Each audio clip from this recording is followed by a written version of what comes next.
Take me by the hand and lead me carefully. Hello everybody, and thank you for joining this very special video. If you are watching this right now, my name is Krista Penn, and I'm a professional astrologer and an animal behaviorist. I have been working with animals for 25 years professionally, and I've done a lot of equine therapy with children that have autism and that suffer with epilepsy and other social disorders. And I have had the privilege over my career of seeing the amazing things that can happen when kids who are struggling to communicate and struggling with the things going on in their mind to reach out and to come out and to continue to grow and be stimulated and be the best that they can be. I am not a doctor. I am a mother and again a professional that has worked with children for many years. So I've seen the results. When I started using astrology many years ago, I started seeing certain common threads amongst children who had autism. And for those of you who have never really seen how astrology works, I'm not talking about the sun sign on the back of a glamour magazine. I'm talking about an actual natal chart. A natal chart consists of what was happening the day and time that you were born up in the sky, up in the universe. It's like a fingerprint in the sky. And as these planets were arranged, no two are alike, it is like an imprint. And we have been studying astrology for thousands of years, and we've been able to find out that there are certain influences and certain personalities and certain themes that can play out in our lives based on when we were born. And so what I'm going to do today is I'm going to be looking at two charts, a mother and a son. The son does have nonverbal autism. He was born on November 11th, 2010. And I have been talking to his mother, and she's just been, we've been discussing that, he's not communicating verbally. And so when I took a look at his chart, and I'm going to show you guys what that looks like today a little bit, I was able to see certain things about him, certain things about his personality. And my goal here is today, and I've been able to help other clients, which has been a real blessing, is to help you see what's really going on behind the scenes in his mind, how he sees the world, and to give you some tips on some natural ways to help stimulate him and help him to feel confident in communication. Because underneath all of that confusion is a little soul wanting to come out. And so how can we help them come out? And I believe there's some natural therapeutic ways that can do that. And so I'm here today to take a look at that. So first thing I'm going to do is I'm going to show you what a natal chart looks like. Again, I'm not going to spend a lot of time on this because it's kind of another study. I want to get to the benefits of being able to read this chart. But right here you can see over here on my left that there is, a whole configuration of signs, planets, numbers, and houses. When we're looking at the personality of a child or anybody, we're going to start with the ascendant we have right here, the sun sign, the moon sign, Mercury, Venus, and Mars. Those are the most dominant planets, and they bring about the most dominant influences to our personality. And so for this little guy that is struggling with autism, and I'm just going to make another note here that your basic definition of autism. Autism is a developmental disorder that appears in the first 3 years of life and affects the brain's normal development of social and communication skills. So, of course, we are looking at what we consider normal. But what I want to talk about is how can we help this child based on how he's viewing the world to develop the best that he can. And his development may be different than other children, but he can still grow and be the best that he can be. And so the first thing I want to take a look at here is if we look up at the top of this chart, we'll see that the sun sign, put this over here a little bit, that the sun sign right here and the ascendant are both in Scorpio. Now, the ascendant and the sun sign are the most dominant, along with the moon sign, of how this child sees the world. So for a Scorpio, this is a very intuitive, emotional, private energy that can take over. Scorpios have a hard time already communicating their emotions and feelings because they feel everything so deeply. It's hard for them to express that, even in the best conditions. They're also very intuitive, so it's as if they are able to pick up on another vibrational dimension. So if they are in a room with a lot of people, they are not just looking at the people, they are feeling the people that are around them. They can also pick up on very negative energies in people. And that is what kind of makes them closed and private, because they pick up on that so well, things that we can't see, that they are scanning this within their intuitive side.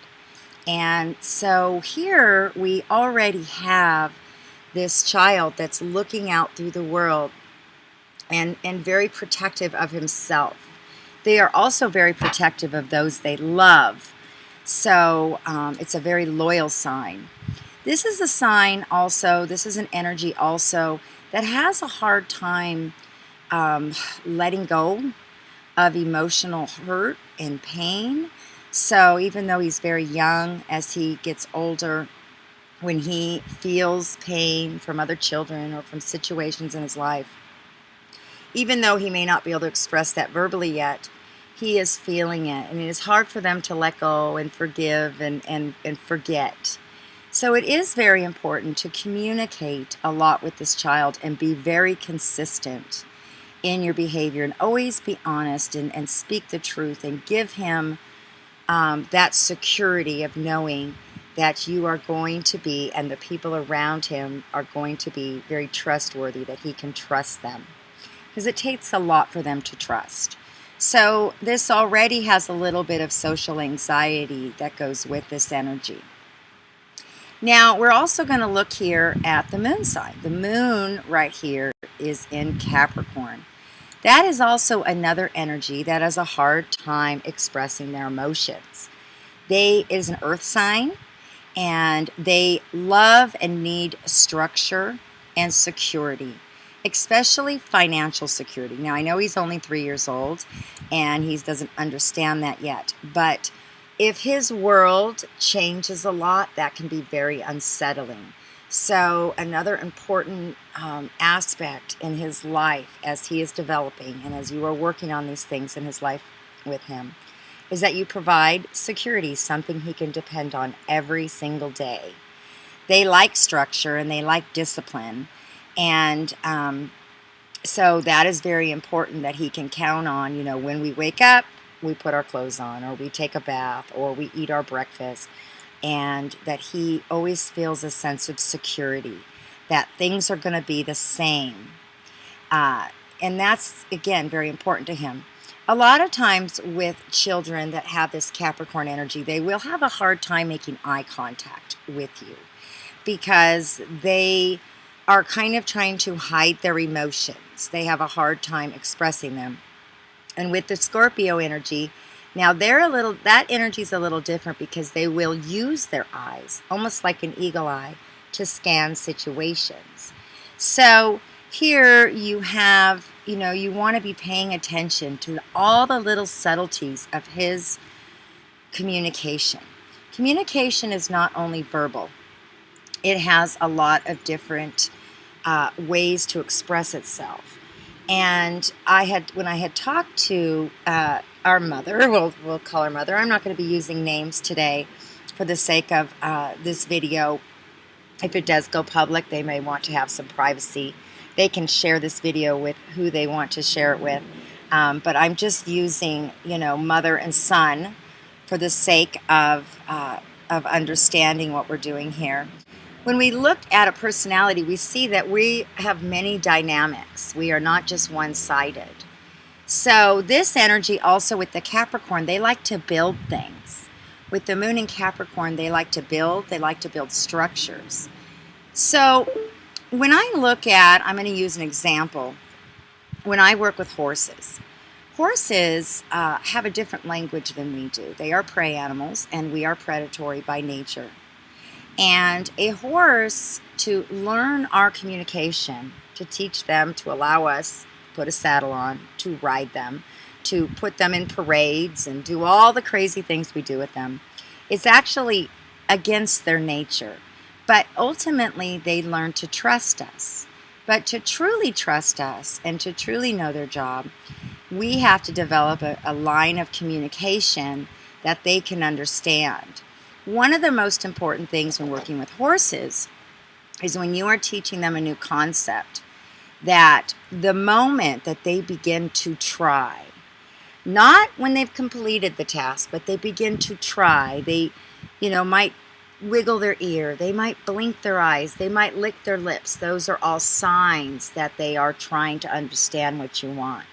When they are in that stage of trying, that is the most important part for them to learn a concept. And that concept, when they are trying, is when you need to reward them.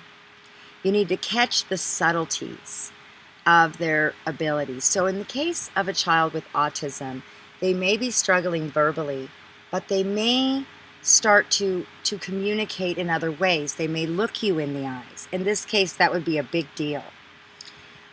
This is also a sign that also the energy I'm seeing on this child, he may struggle with being affectionate.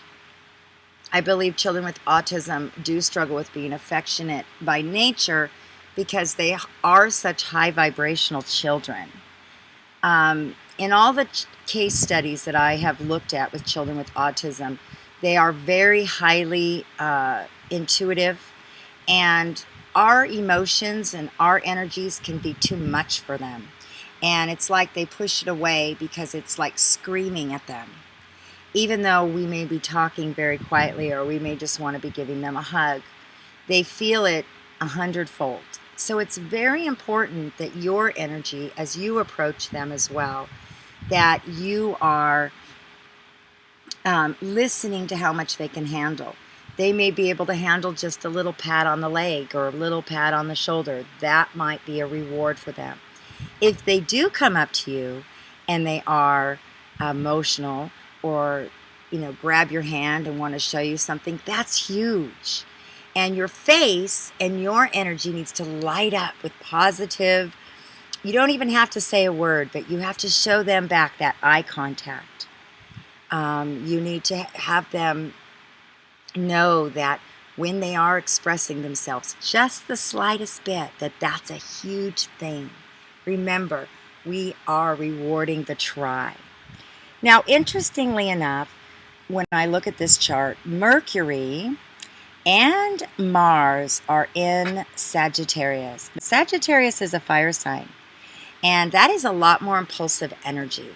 This is a sign, this is an energy that needs a lot of change and a lot of activity.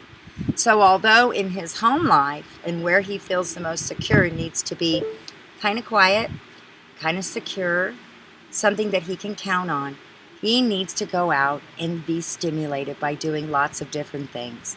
Sagittarius love to travel. So even getting in a car and taking him for a ride, looking at all the different things, taking him to different places. They love nature.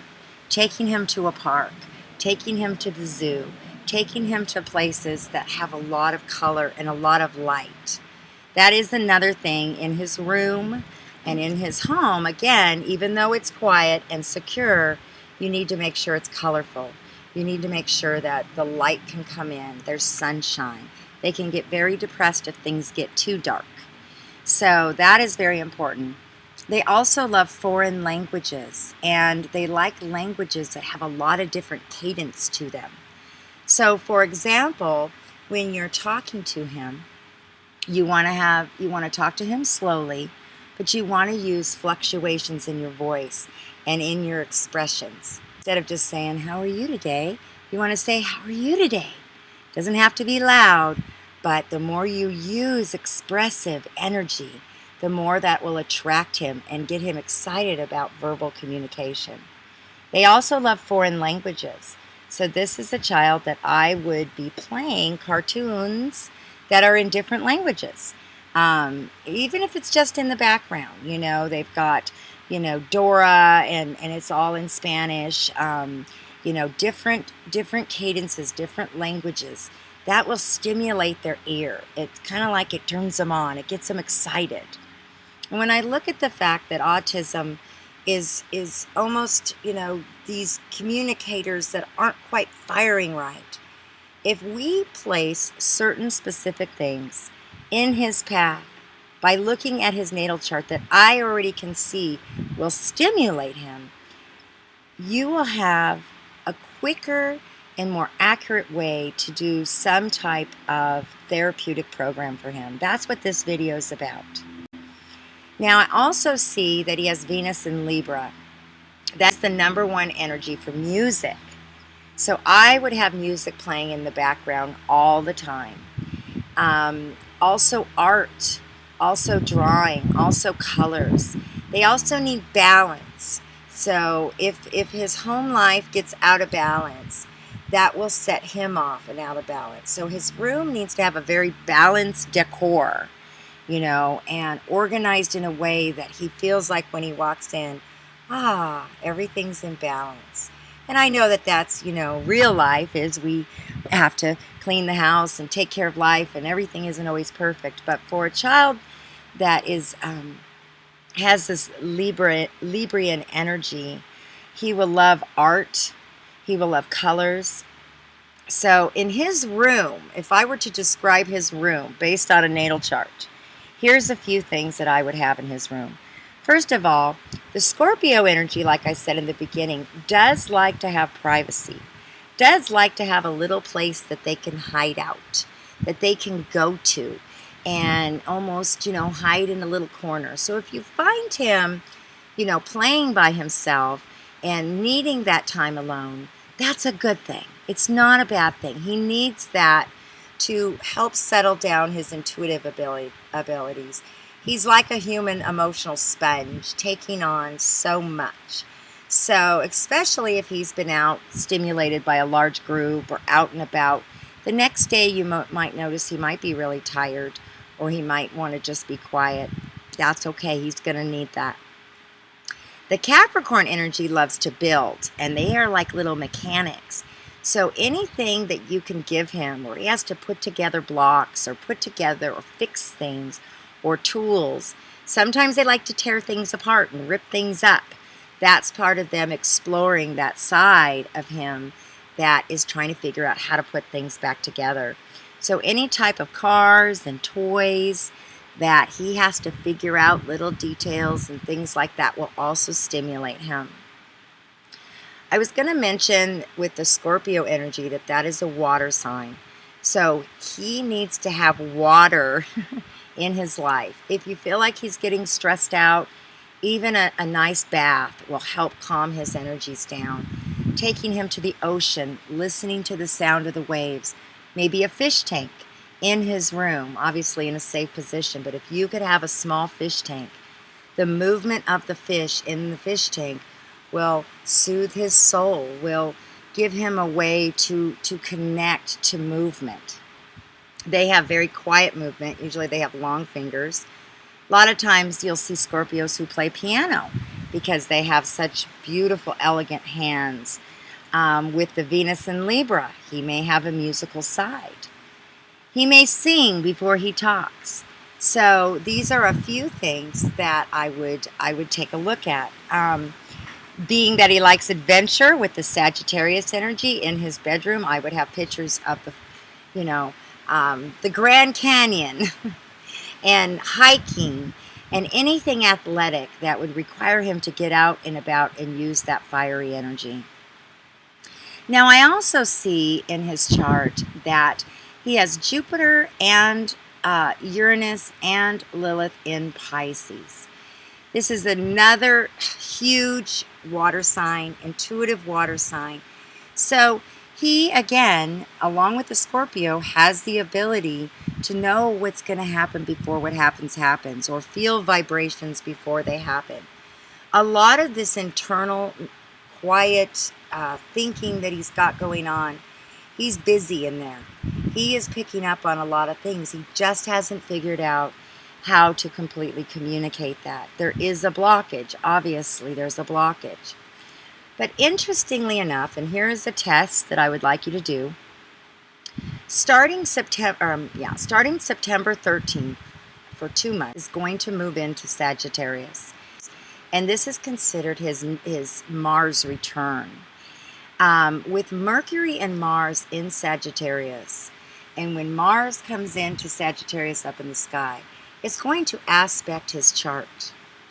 During these 2 months, this could be a very strong, probable time that his voice and communication will start to come out, because it's very highlighted. It's like that fiery energy is brewing within him.